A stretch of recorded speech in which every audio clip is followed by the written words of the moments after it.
He thought her camera had captured only memories. But their daughter found one final, hidden photo. The last picture changed everything they believed about her. Would you dare to see what she left behind?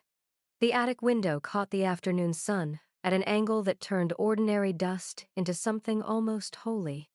Particles drifted through the amber light like snow that refused to fall, suspended in the stillness of a room that hadn't been opened in months. The air smelled of cardboard gone soft with age, of mothballs tucked into forgotten winter coats, of time itself settling into the floorboards. Each step released a creak that echoed through the rafters, wood protesting under weight it had been allowed to forget. Marcus knelt beside a stack of boxes, his movements precise and empty. He lifted the cardboard flaps without looking inside, as though the contents might burn him if he acknowledged them too directly. His hands moved like they belonged to someone else, efficient, detached, performing a task that required no feeling. He had become very good at this over the past 3 years. The art of touching things that once mattered without letting them touch him back. Across from him, Lily sat cross-legged on the dusty floor. A box marked Elena's things open in front of her. She ran one finger along the edge of a label, tracing her mother's handwriting, the looping E, the careful slant of the letters. Her mother had written dozens of these labels in the weeks before the accident, organizing, preparing, as though she'd known she wouldn't be there to explain where anything was. Lily's finger moved slowly, learning the shape of each letter, the pressure of the pen, trying to feel her mother's hand moving across the cardboard. They worked in the space between them like strangers sharing an elevator, careful not to intrude, not to acknowledge the weight of proximity.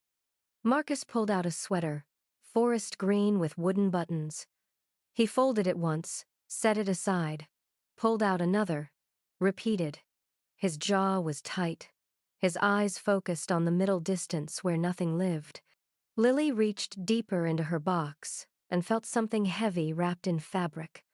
She lifted it carefully, and the scent hit her before she saw what it was. Lavender, faint but unmistakable, her mother's signature. The silk scarf unfurled in her hands, pale purple catching the dusty light, and inside it, a camera. A Pentax K-1000, black and silver, solid and real in a way that made her chest tighten. She cradled it like something newborn. "I forgot she had this," Lily whispered. Marcus looked up. For the first time since they'd climbed the attic stairs, their eyes met. Something flickered across his face, recognition, maybe, or fear, and then the mask returned. "She stopped using it," he said. "Years ago." "Why?" He didn't answer. Instead, he reached for the camera, but Lily pulled it back instinctively, wrapping the scarf around it again. The movement was small but sharp, a line drawn in the dust between them. 3 years since the accident," Marcus said quietly, as though the words were an explanation, as though time had calcified everything into fact. He sat back on his heels, suddenly looking older than 42. "Maybe we should—" "I want to keep it," Lily said. Her voice surprised her with its firmness. Marcus studied her. This daughter who had learned to make herself small in the architecture of their shared grief. But now her shoulders straightened, pulled back as though the camera itself had weight that demanded posture. She looked less like the girl who tiptoed through the house and more like someone remembering how to take up space. "Okay," he said finally. Lily turned the camera over in her hands, feeling the textured grip, the cold metal of the lens. She pressed the shutter button experimentally. Nothing happened. She turned it over again and saw the film advance lever, the frame counter. Her breath caught. "Dad." "What?" "There's film in it." The air in the attic seemed to thicken. Marcus moved closer, slowly, as though approaching something that might bolt. Lily held the camera up to the light, and he peered at the small window on the back. Frame 36.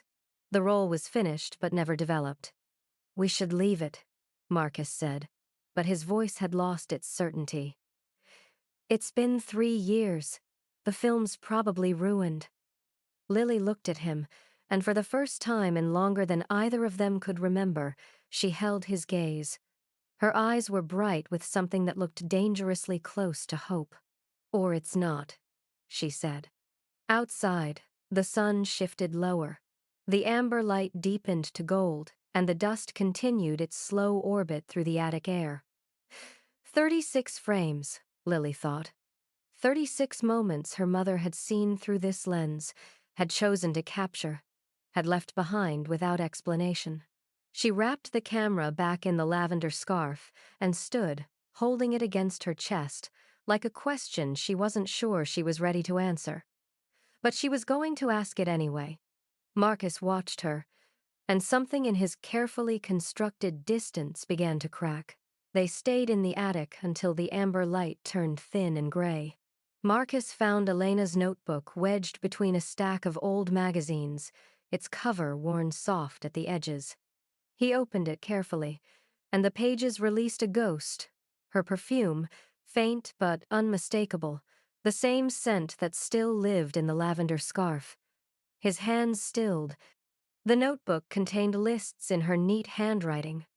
Photo locations, dates, weather conditions, notes about light, golden hour at Miller's Pond, overcast, perfect for portraits, morning fog ethereal. The smell pulled him backward through time until he was standing in their kitchen on a Sunday morning years ago, before everything broke.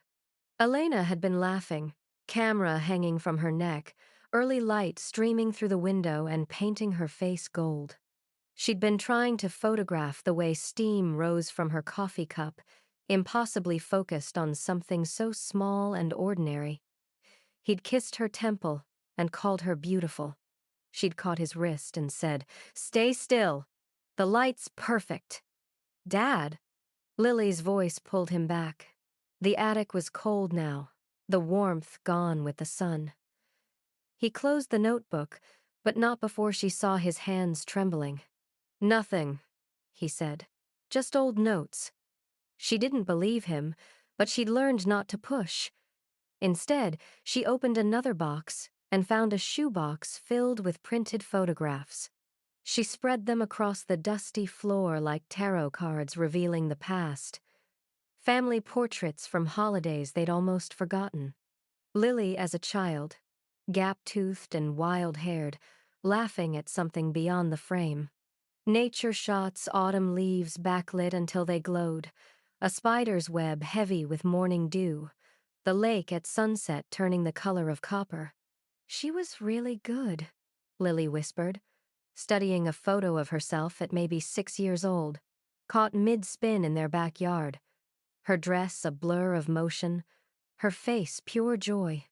"She used to say she wasn't taking pictures," Marcus said, his voice rough with disuse.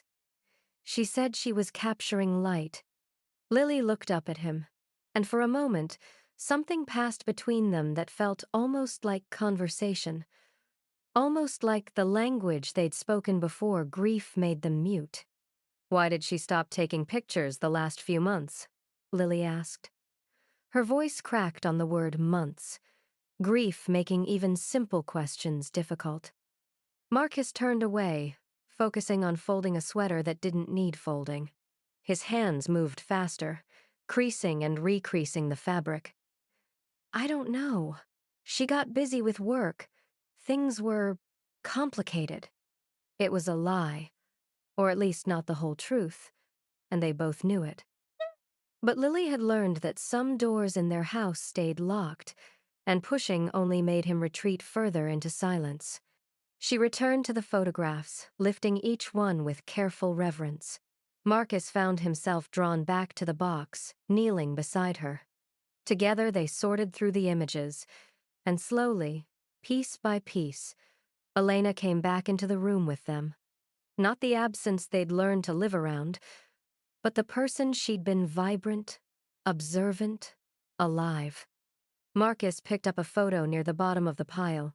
Lily at her 8th grade graduation, standing on the school steps in a white dress, squinting against the sun.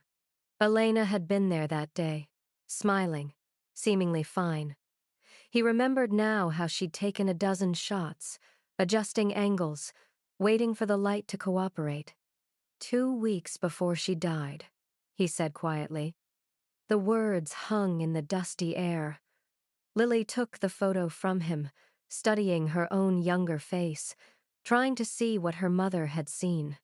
The gap between that moment and the accident felt impossibly wide, a chasm that couldn't be measured in days. She clutched the photo to her chest and closed her eyes. Her breathing slowed, deepened, as though the tangible proof of that moment, proof that her mother had been there, had loved her, had seen her, allowed something tight inside to finally release, just slightly. When she opened her eyes, they were bright with tears and determination. "We need to develop the film," she said. "Lily, we have to, Dad. We have to see what she saw." Marcus stood, putting distance between himself and the photographs spread across the floor like accusation. "It's been 3 years. The film's probably ruined. And even if it's not," he stopped, his jaw working. "Even if it's not, what's the point? It won't bring her back."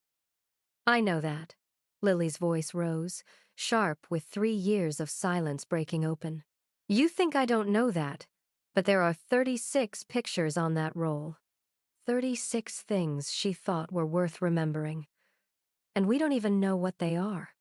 "Maybe there's a reason we don't know," Marcus said, but his voice had lost its conviction. "Maybe she didn't develop them because she didn't want us to see.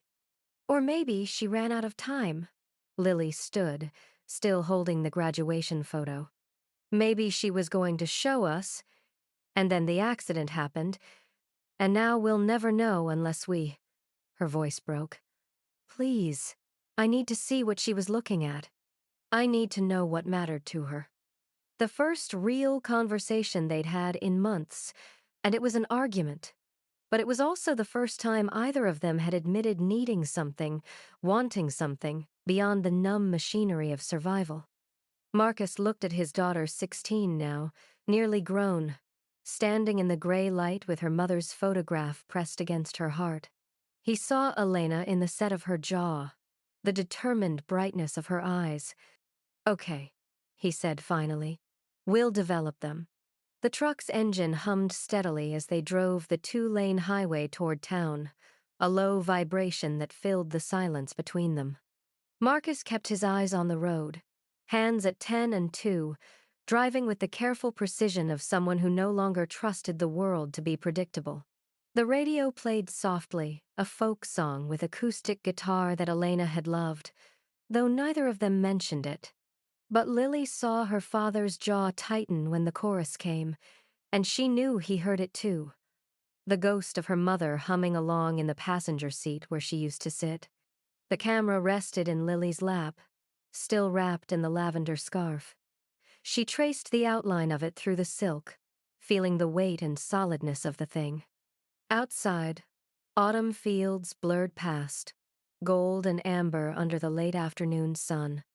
The light looked like honey poured across the landscape, and she wondered if this was the kind of light her mother had spent her life chasing. The photo lab sat at the edge of town in a strip mall between an insurance office and a closed hardware store. Gravel crunched under the tires as Marcus pulled into the parking lot, the sound sharp and final. He turned off the engine, and for a moment they sat in the sudden quiet, neither moving. Then Marcus opened his door and walked around to Lily's side. He opened her door, a small gesture he hadn't done in years, something from before, when she was younger and the world still made sense. She stepped out, and his hand briefly touched her shoulder, steadying her or steadying himself. She didn't pull away. The contact lasted only a second, but it felt like the first honest thing they'd shared in months. Inside, the lab smelled of chemicals and paper, sharp and sterile. Fluorescent lights buzzed overhead, casting everything in a flat, colorless glow that made Lily's eyes ache. Behind the counter stood an older woman with silver hair pulled into a neat bun, reading glasses perched on her nose. She looked up when they entered, and her expression shifted recognition. Then something softer, something like sympathy. "Marcus," she said, "it's been a long time." "Mrs. Chen." His voice was careful, formal. "We need to develop a roll of film." Lily stepped forward and unwrapped the camera, setting it gently on the counter. Mrs. Chen picked it up with reverent hands, turning it over, checking the frame counter. "A Pentax K1000, she said softly. "I haven't seen one of these in years." She looked up at Marcus, then at Lily. "This was Elena's, wasn't it? I used to develop her film. Before everything happened." The careful word choice, everything contained volumes. The town knew. Of course they knew. Small towns always knew. And they remembered. And they spoke in euphemisms that were supposed to be kind but only made the weight heavier. "The roll's been in there for 3 years," Marcus said. "We don't know if it's still good." Mrs. Chen nodded slowly. "I'll do what I can. Film is surprisingly resilient, especially if it's been stored in a cool, dry place." She paused, studying their faces. "It'll take 3 days to process. Old film requires more care." 3 days. Lily felt the weight stretch out before her, like a road disappearing into fog. 3 days of not knowing what her mother had seen, what she'd wanted to remember. "That's fine," Marcus said. "Thank you." Mrs. Chen wrote up the order, her pen moving slowly across the form. When she handed Marcus the receipt, she looked at him with something that might have been pity, or might have been understanding. "She had a good eye, Mrs." Chen said quietly. "Elena, she saw things the rest of us missed." Outside, the sun had dropped lower, painting the sky in shades of rust and violet. They drove home in silence, the radio off now, nothing between them but the hum of the engine and the weight of waiting. Lily watched the landscape darken, telephone poles flashing past like a metronome counting down. "Do you think she meant to—" Lily started, then stopped. The words caught in her throat, too big and terrible to say aloud. Marcus's hands tightened on the steering wheel, knuckles going white. "The police said it was an accident," he said, his voice too rehearsed, too firm, like he was reciting lines he'd practiced. "The weather was bad. The roads were wet. She lost control." But his tone carried no conviction, only the hollowness of a story he'd told himself so many times it had stopped meaning anything. Lily looked down at the scarf in her lap, the lavender silk soft against her fingers. She wrapped it around her wrist, winding it twice, 3 times, until it held fast like a tether to something she couldn't see but needed to believe was still there. That night, she lay awake in her room, staring at the ceiling. 3 days felt like forever. 3 days to wonder what moments her mother had captured, what light she'd been chasing, what truth might be waiting in those 36 frames. Outside her window, the moon rose full and bright, casting silver light across her walls. She thought about her mother standing somewhere with the camera raised, looking through the viewfinder at a world the rest of them couldn't see. And she wondered, not for the first time, if her mother had been trying to show them something. If those final photographs were meant to be a message, a confession, a warning, or a goodbye. The first morning, Marcus woke before dawn and found himself in the kitchen, moving through motions he hadn't attempted in years. Coffee brewing, filling the house with its rich, bitter smell. Toast burning in the toaster because he'd forgotten to adjust the setting. The smoke alarm didn't go off, but the acrid scent hung in the air. And when Lily appeared in the doorway, hair tangled from sleep, she smiled faintly at the burnt edges he was scraping into the sink. "You're cooking," she said. "Trying to." He set a plate in front of her, toast salvaged, butter melting. It's not much. It's something. They ate in the pale morning light, and from upstairs came the faint sound of music drifting from Lily's room, a playlist she hadn't played in months. The house felt less like a mausoleum and more like a place where people lived. Tentatively, carefully, but lived nonetheless. That evening, they sat across from each other at the dinner table, forks scraping against plates in a rhythm that bordered on companionable. The silence between them had changed less hostile, more uncertain, like two people learning a language they'd both forgotten. On the second day, Lily returned to the attic. She couldn't stay away. The boxes called to her, each one a door into the past she was no longer afraid to open. She found it wedged beneath a stack of old tax documents, Elena's journal, bound in soft leather, pages yellowed at the edges. She carried it downstairs and sat on the living room floor, the journal heavy in her lap. The entries were sporadic, dated across the final month of her mother's life. Most were mundane grocery lists, appointment reminders, notes about light and weather. But then, 3 weeks before the accident, the tone shifted. I saw something I can't unsee. Lily's breath caught. She turned the page. If anything happens, the truth is in the last light. Her hands trembled. She read the line again, then again, trying to parse meaning from the cryptic phrase. The last light. Was it metaphor? Code? Or something literal, something her mother had photographed? Dad. Marcus appeared from the kitchen, dish towel in hand. When he saw what she was holding, his face went pale, the color draining so quickly she thought he might collapse. Where did you find that? The attic. She stood, holding the journal out to him. Did you know about this? He took it with unsteady hands, his eyes scanning the pages she'd marked. His jaw worked, muscles tensing and releasing. No, I didn't. She never told me. What do you think it means? I don't know.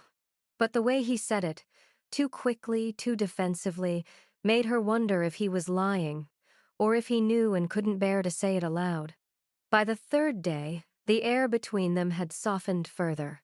Marcus asked if she remembered her mother's lemon chicken, and Lily admitted she didn't. Not really. Only the smell of it and the way her mother used to hum while cooking. So he pulled out the old recipe card, handwritten in Elena's looping script, and together they worked in the kitchen. He showed her how to slice the lemons thin, how to season the chicken with salt and thyme. Their hands moved in tandem, his guiding hers. Muscle memory of shared grief beginning to translate into something else, shared presence. Lily felt tears on her cheeks but didn't wipe them away. Marcus saw but said nothing, only squeezed her shoulder briefly before returning to the stove. That night, after they'd eaten and cleaned the dishes side by side, Lily stood at the base of the stairs and looked up at her father. Tomorrow we pick up the photos, she said. Marcus nodded. He moved to the doorway of her room the first time he'd stood there since Elena died, and leaned against the frame, arms crossed, trying to look casual and failing. Whatever's on that roll, he said, his voice wavering but holding. We face it together. She nodded, throat too tight for words. Before bed, she placed the lavender scarf on her pillow, smoothing it out like a talisman. It no longer represented just loss. It had become something else, evidence of her mother's presence, a reminder that seeking truth required courage, and courage required belief that truth mattered more than comfort. That night, they both dreamed. Marcus saw Elena standing in fog, her figure half dissolved in the gray. She held the camera to her eye, lens aimed at something he couldn't see, and when he called her name, she lowered it slowly and looked at him with an expression he couldn't read. Sorrow, perhaps, or warning. Then the fog closed around her and she was gone. Lily dreamed of a photograph developing in a dark room she'd never been in. The image emerged slowly, shadows resolving into shapes, and then light burst from the paper, white and blinding. too bright to see clearly, but carrying with it a feeling she couldn't name. Not fear, exactly. Recognition. She woke, gasping, the scarf clutched in her fist, and lay in the dark listening to the house settle around her. Tomorrow they would know. Tomorrow the 36 frames would become visible. And whatever her mother had seen through that lens, whatever truth she'd captured in the last light, would finally emerge from 3 years of darkness. Lily closed her eyes and tried to slow her racing heart. Somewhere in the house, her father was awake too. She could feel it, the shared insomnia of two people standing at the edge of knowing. Outside, clouds moved across the moon, casting shifting shadows through her window. She thought of her mother's phrase, "The truth is in the last light," and wondered what light her mother had meant. Dawn, dusk, or the final exposure on a roll of film that had waited 3 years to be seen. The fluorescent lights buzzed overhead like trapped insects, filling the photo lab with a sound that seemed to press against Lily's temples. The smell of chemical developer hung in the air, sharp and metallic, coating the back of her throat. Mrs. Chen stood behind the counter, holding a manila envelope with both hands, as though it contained something fragile or dangerous. "I printed them myself," she said quietly, looking between Marcus and Lily with an expression that was hard to read. "There's something unusual in the last one." Marcus reached for the envelope, but his hand stopped halfway. Lily took it instead, her fingers closing around the stiff paper, the scarf still wrapped around her wrist like a lifeline. They thanked Mrs.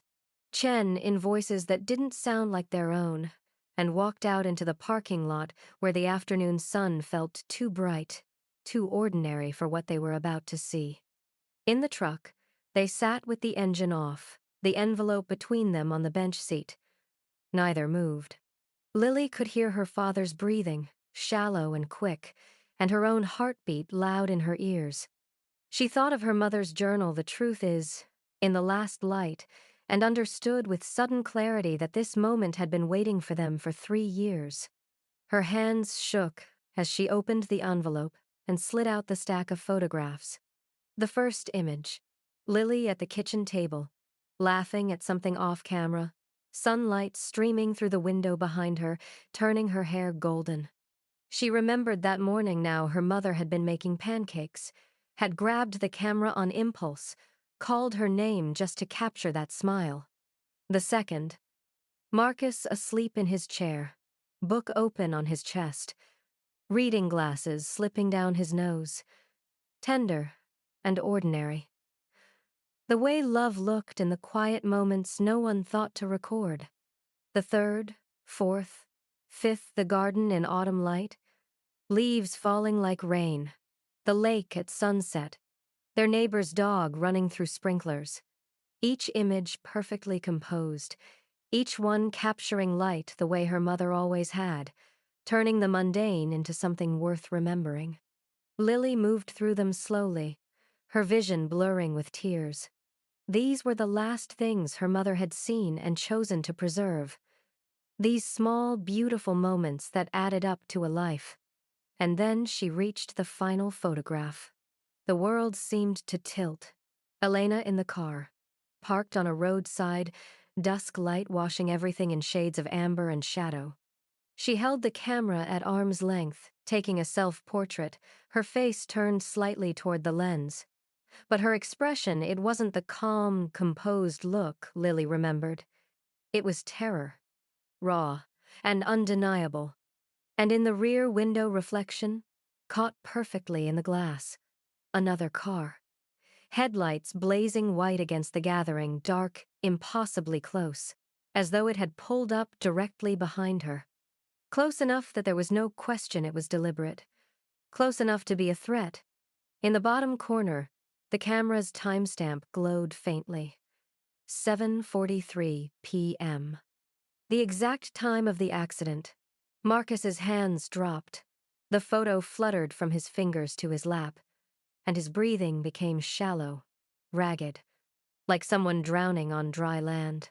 Years of accepted narrative, the story he'd told himself, the police report he'd memorized, the words accident and weather and lost control, all of it shattered in the space of a single image. Lily grabbed his arm, her fingers digging into his sleeve, steadying him the way he'd steadied her so many times when she was small. Their roles reversed in an instant. She became the anchor, holding him to earth while the ground shifted beneath them both. Dad. Her voice came out stronger than she felt, steel wrapped in fear. Someone was following her. He tried to speak, but his throat closed around the words. He could only nod, his eyes fixed on the photograph as though staring long enough might change what it showed. But the image didn't shift. Elena's terrified face, the headlights in the reflection, the timestamp that proved this wasn't paranoia or coincidence but evidence. The word accident dissolved between them, exposed as the lie it had always been. The world outside the truck went silent. No birdsong, no passing cars, no wind. Only the two of them and the photograph and Elena's eyes staring out across time, offering proof she'd somehow known they might need. Proof that in her final moments, she'd been aware enough to document what was happening, to leave them the truth in the last light. Lily picked up the photo with trembling hands. Her mother's face looked back at her, not the soft, laughing woman from the earlier images, but someone terrified and trying desperately to survive. Trying to leave evidence. A message. This wasn't an accident. Someone did this to me. Marcus finally found his voice, broken and small. I should have known. I should have. You couldn't have. Lily's words were firm, though her whole body shook. She didn't tell us. She was protecting us. He turned to her, tears streaming down his face. 3 years of grief and guilt and unanswered questions breaking open all at once. What do we do? Lily looked down at the photograph, at her mother's terrified eyes, at the headlights blazing in the reflection. She thought of the journal entry. I saw something I can't unsee, and understood now that her mother had been in danger, had known it, and had tried to leave proof behind. We finish what she started, Lily said quietly. We find out who was in that car. The silence that followed was heavy and absolute, filled with the weight of 3 years of wrong answers and the terrible knowledge that the truth had been waiting all along, hidden on a roll of film her mother had left behind like a last, desperate gift. Outside, the sun continued its slow descent, painting the sky in shades of rust and gold, the same light her mother had spent her life chasing, the same light that had finally, impossibly, revealed the truth she'd died protecting. Over the next week, their house transformed into something between a detective's office and a memorial. Marcus pulled Elena's laptop from storage, the battery dead, the screen dusty. When he plugged it in and it hummed to life, Lily stood behind him, watching the familiar login screen appear, her mother's handwriting in the password hint, "Where light lives." Lily typed it without hesitation. Everywhere. The desktop opened to folders labeled by date and subject. Elena had been meticulous, organized in a way that suggested she'd known someone might need to retrace her steps. Lily combed through encrypted files, fingers moving with practiced confidence her mother had taught her the basics years ago, saying everyone should know how to protect their privacy. At the time, it had seemed like paranoid caution. Now it felt like preparation. They found the article 3 folders deep, a printed piece about embezzled town funds, annotated in Elena's neat handwriting. Lily's fingers traced the margins where her mother had written names, drawn arrows connecting officials to shell companies, circled dollar amounts that didn't add up. The paper felt thin and fragile, but the words were damning. Marcus discovered the emails in a folder marked simply evidence, unsigned, clinical, the language cold and precise. Drop the story or your family pays. You have 1 week to decide what matters more, the truth or their safety. The timestamp placed it 4 days before the accident. His hands balled into fists, knuckles going white. For 3 years, he'd carried grief like a stone in his chest, heavy, immovable, shapeless. Now it was transmuting into something sharper. Anger, purpose. The clarity that came from finally understanding that his wife hadn't left him through carelessness or fate but through violence, through someone's deliberate choice to silence her. They gathered everything, the article, the emails, the photograph, Elena's journal, and drove to the sheriff's office. Sheriff Dawson met them in a room that smelled of old coffee and institutional carpet. He'd been the one to close the case, to write accidental on the report, to shake Marcus's hand at the funeral and say the roads had been wet. These things happened. No one was to blame. Marcus set the photograph on the desk between them. Dawson picked it up, his expression dismissive at first, another grieving family chasing ghosts, unable to accept the randomness of tragedy. But as he studied the image, his face changed. The dismissal faded, replaced by something darker. Disturbance, recognition maybe, that he'd gotten it wrong. The timestamp, Lily said quietly, pointing. 7:43 p.m., the exact time you said the accident occurred. Dawson was silent for a long moment. When he spoke, his voice had lost its patronizing edge. I'll reopen the investigation, he said, setting the photo down carefully, as though it might break. This changes things. Walking out of the sheriff's office, Marcus's posture was different. His shoulders were back, jaw set, eyes focused on something beyond the immediate moment. Grief was still there, it would always be there, but it had shape now, direction. Lily saw it in the way he moved through the world, no longer floating but grounded, present. She mirrored him without meaning to, her own movements gaining certainty. They walked through the house like people with purpose, organizing files, making phone calls, tracking down every thread Elena had left behind. That evening, they placed the camera on the mantel, not hidden away in a box or tucked in a drawer, but displayed like the weapon it had become: proof, voice, guardian reaching across death. The Pentax sat beside a framed photograph from the developed roll. Lily laughing at the kitchen table, sunlight painting her golden. Beauty and truth, side by side. Late that night, they sat on the living room floor surrounded by Elena's scattered files. Papers spread in organized chaos, each one a piece of the story she'd been trying to tell. Lily held the lavender scarf in her lap, fingers running over the silk. She was protecting us, Lily said, quietly. She knew something might happen, so she left evidence. Not just the photo, everything. The laptop, the files, the journal. She built us a map. Marcus looked at his daughter, this remarkable person who'd somehow grown brave while he'd been lost in grief. She knew we'd find it eventually. She had faith we'd understand. She's still protecting us, Lily said. He reached across the papers and pulled her close, the first real embrace in 3 years. Not the brief, obligatory hugs at holidays, but the kind that meant, I see you, I'm here, we're in this together. She pressed her face against his shoulder and felt something release in her chest, some tightness she'd been carrying since she was 13 and the police knocked on their door. Outside, the sun had long since set, but the street lights cast a gentle glow through the windows. Soft light, not the blinding brightness of revelation, but the steady illumination that came after. The kind of light that let you see clearly without burning your eyes.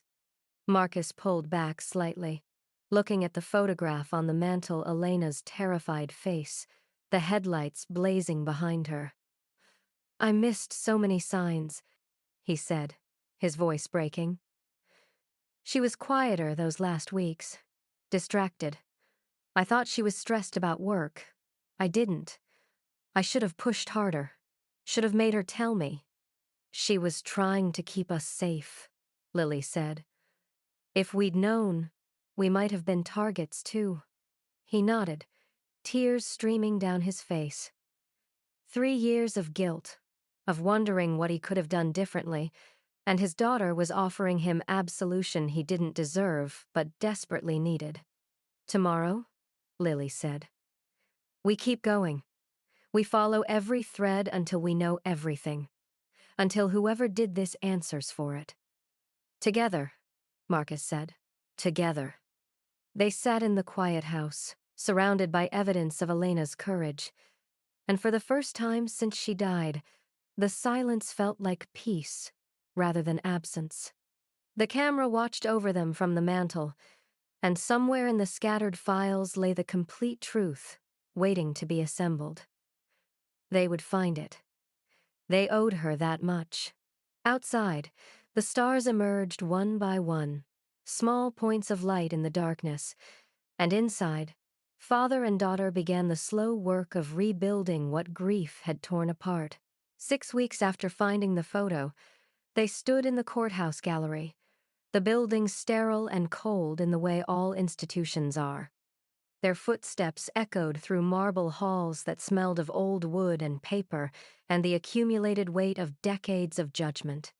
Marcus felt the eyes on them, reporters, townspeople, Elena's former colleagues, all watching to see how the family would hold up under scrutiny. Lily sat beside him, the lavender scarf wrapped loosely around her neck. It had become part of her now, not hidden away but worn openly, a visible thread connecting her to the woman her mother had been. Marcus carried the camera in a protective case on his lap, though it wasn't needed today. The photograph had already been submitted as evidence, already done its work. The proceedings were brief and anticlimactic in the way legal justice often is. Deputy Mayor Thomas Greer was arrested for conspiracy and obstruction for destroying evidence, for pressuring the initial investigation to close quickly, for protecting the person who had actually been behind the wheel that night. But that person, the driver who had forced Elena off the road, remained at large, a name without a face, a warrant without an arrest. Justice, Marcus understood, watching the deputy mayor led away in handcuffs, was partial. The truth had been confirmed, but not all wounds could close. Some questions would remain unanswered, and he would have to learn to live with that. When it came time for victim impact statements, Marcus stood. His hands were steady as he walked to the podium. For 3 years, grief had been paralyzing a weight that made even breathing difficult. But now, holding Elena's photograph as he faced the courtroom, he felt clarity, purpose. His grief had transmuted into something that honored her rather than buried him. My wife was a journalist, he said, his voice steady and clear. She believed the truth mattered, even when it was dangerous. Especially when it was dangerous. She died because someone decided their secrets were worth more than her life. He paused, looking down at the photograph, Elena's terrified face, the headlights blazing behind her. But she didn't let them win. She left us proof. She left us her courage. And now we're finishing what she started. When he sat down, Lily reached over and squeezed his hand. He squeezed back, and they sat together in the weight of it all, the partial justice, the confirmed truth, the knowledge that they'd done what they could. Outside the courthouse, rain had begun to fall. Not the violent storm of grief, but something gentler, a soft patter against the pavement, the sky crying and releasing at once. Lily turned her face up to it, letting the drops touch her skin. Is this enough? She asked quietly. Marcus looked at the gray sky, at the rain washing the streets clean, at his daughter standing beside him with her mother's scarf around her neck and her mother's courage in her eyes. It's more than we had, he said finally. She gave us the truth. Now we give her the rest we live. Lily nodded, understanding settling over her like the rain. They would never know everything. The driver might never be caught. But they had stopped living in the lie of the accident, and that was enough to let them move forward. They walked to the truck together, neither hurrying, letting the rain soak through their clothes. Marcus opened her door, a gesture that had become habit again, and she climbed in. He set the camera case gently between them on the bench seat. That evening, back home, they hung the remaining photographs from the developed roll on the living room wall. Not hidden in albums, but displayed a gallery of Elena's final vision. Lily laughing. Marcus sleeping. The garden. The lake. Each image a moment she had chosen to preserve. A piece of beauty she'd captured in the midst of fear. The camera remained on the mantel, but it had changed. No longer a relic of death or even a weapon of truth. It had become something simpler, a memory keeper. A reminder that Elena had seen the world through a lens of light even when darkness was closing in. Days later, Marcus found Lily in the kitchen making lemon chicken. She moved through the recipe with practiced confidence now, slicing lemons thin, seasoning the chicken just right. He stood in the doorway watching, and when she looked up, she smiled. "Want to help?" He crossed the room and stood beside her, their hands moving in tandem the way they had weeks ago, but easier now, natural. The grief was still there, it would always be there, but it had made space for other things. Laughter, conversation, the small domestic rituals that made a house feel like home. "Mom would have liked this," Lily said softly, arranging lemon slices on the chicken. "Us cooking together, figuring things out."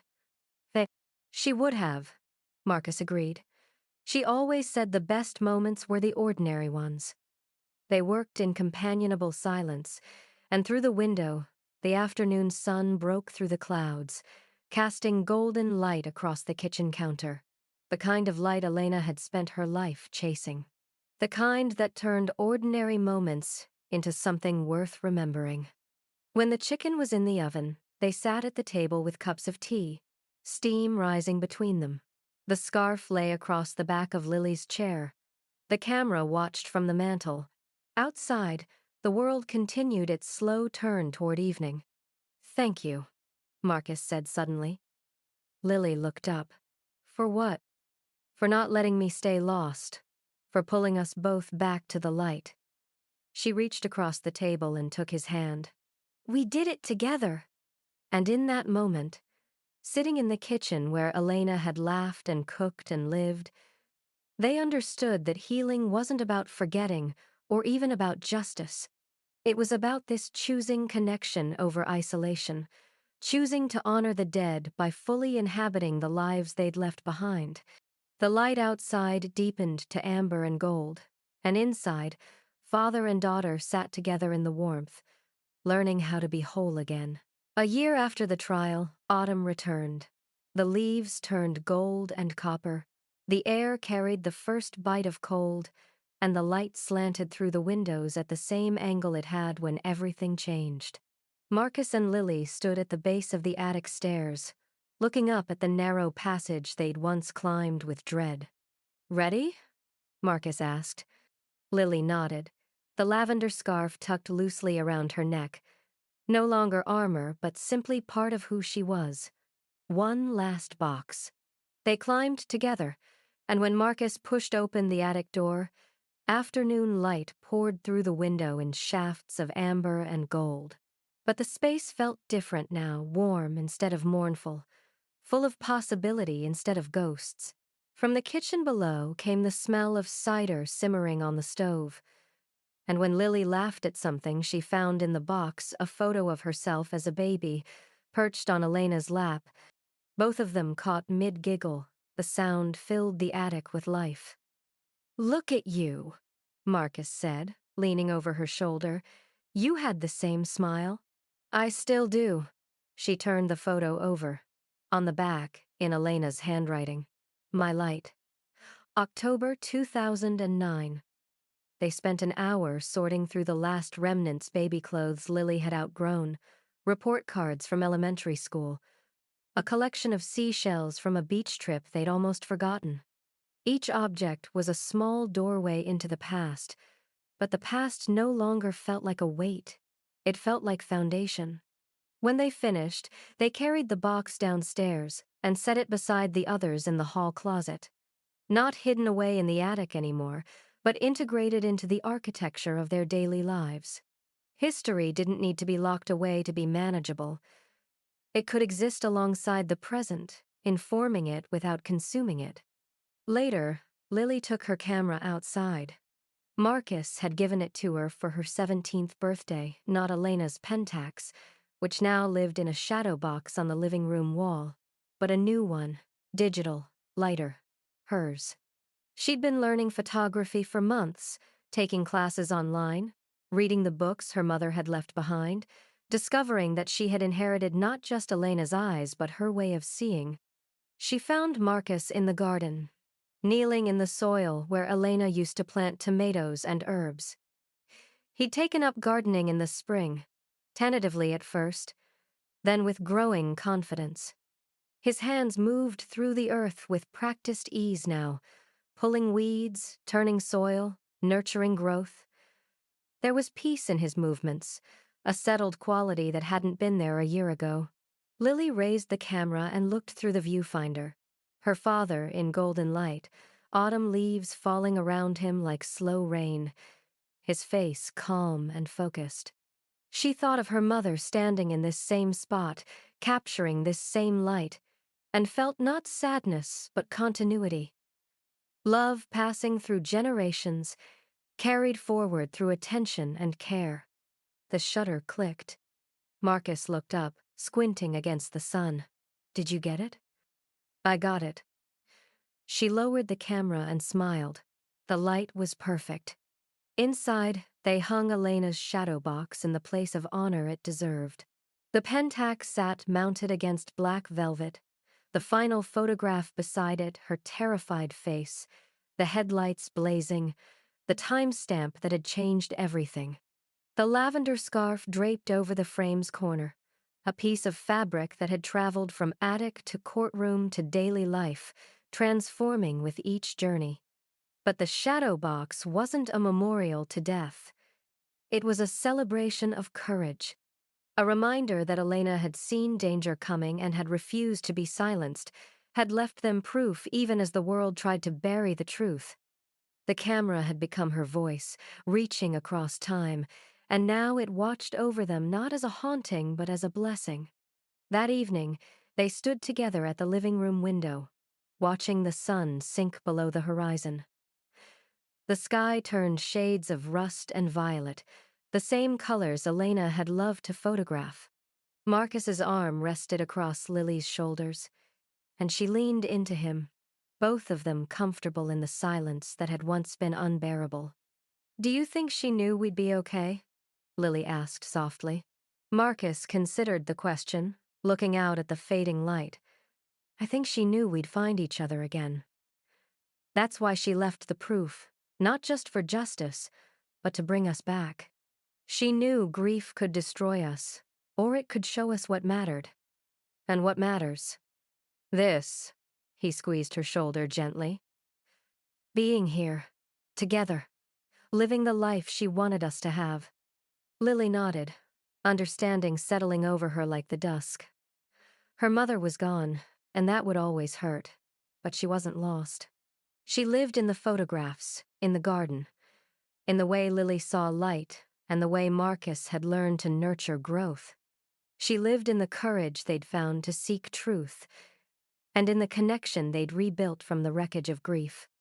The light outside deepened, and Lily lifted her camera one more time. She captured the window, the fading sky, her father's profile silhouetted against the glass. When she lowered it, she saw their reflection, two figures standing together, and in the glass's layered transparency, almost like a third presence, the shadow of the woman who had brought them here. Life, memory, and love overlapping in the space between what was and what is. Grief, Lily understood, wasn't an ending. It was a way of seeing, a lens through which the past and present merged, teaching you that loss and love were inseparable, that the people you mourned never truly left because they lived in the light you learned to see by. Her mother had spent her life capturing light, and now Lily was learning to do the same, not to hold on to the past, but to honor it by fully inhabiting the present. The shutter clicked one final time, and the light remained. Grief doesn't erase love, it transforms it into something you carry forward, like light filtering through memory.